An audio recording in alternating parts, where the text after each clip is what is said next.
തൃക്കേട്ട നാളുകാർക്ക് അഷ്ടമത്തിലെ വ്യാഴം ഒട്ടും തന്നെ നല്ലതല്ല.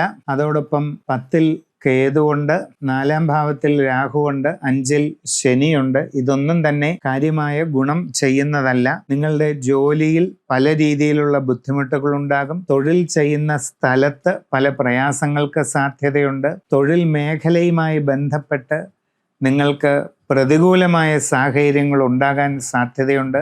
സാമ്പത്തിക നഷ്ടങ്ങൾ, കാര്യപരാജയങ്ങൾ ഇതെല്ലാം അനുഭവപ്പെടാവുന്ന സമയത്തിലൂടെയാണ് കടന്നു പോകുന്നത്. പുതിയ ജോലിക്ക് ശ്രമിച്ചാൽ പെട്ടെന്ന് നടക്കണമെന്നില്ല. അന്യദേശത്ത് ജോലി ചെയ്തുകൊണ്ടിരിക്കുന്നവർക്കും അതാത് മേഖലയിൽ പലതരത്തിലുള്ള വിഷമങ്ങളും ബുദ്ധിമുട്ടുകളും ഒക്കെ നേരിടേണ്ടതായിട്ട് വന്നേക്കാം. വളരെ ശ്രദ്ധാപൂർവം സാഹചര്യങ്ങൾ പഠിച്ചു മനസ്സിലാക്കി വേണ്ടത് ചെയ്യേണ്ടത് അത്യാവശ്യമായിട്ട് കാണുന്നുണ്ട്. കുട്ടികളെ സംബന്ധിച്ച് പഠനകാര്യങ്ങളിൽ അതീവ ശ്രദ്ധയോടുകൂടി തുടരേണ്ടത് വളരെ അത്യാവശ്യമാണ്. കച്ചവടക്കാർ സാമ്പത്തിക ഇടപാടുകൾ വളരെ ശ്രദ്ധിച്ച് നടത്തണം. അല്ലാത്ത പക്ഷം പല ബുദ്ധിമുട്ടുകളും നഷ്ടങ്ങളും അനുഭവപ്പെടാവുന്നതായിട്ട് കാണുന്നുണ്ട്. കുടുംബത്തിൽ ചില പ്രതികൂല സാഹചര്യങ്ങളൊക്കെ ഉണ്ടാകാം. വളരെ ക്ഷമയോടെയും ശാന്തതയോടെയും അത് കൈകാര്യം ചെയ്യേണ്ടത് അത്യാവശ്യമാണ്. സംഭാഷണത്തിൽ നല്ല കരുതലും മിതത്വവും ശീലിക്കുന്നത് വളരെ ഗുണം ചെയ്യും.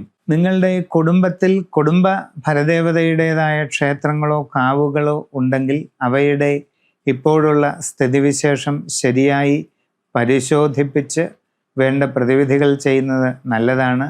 ഗൃഹാരൂഢ സ്ഥിതിയും നന്നായിട്ട് പരിശോധിപ്പിക്കുന്നത് വളരെ ഗുണം ചെയ്യും.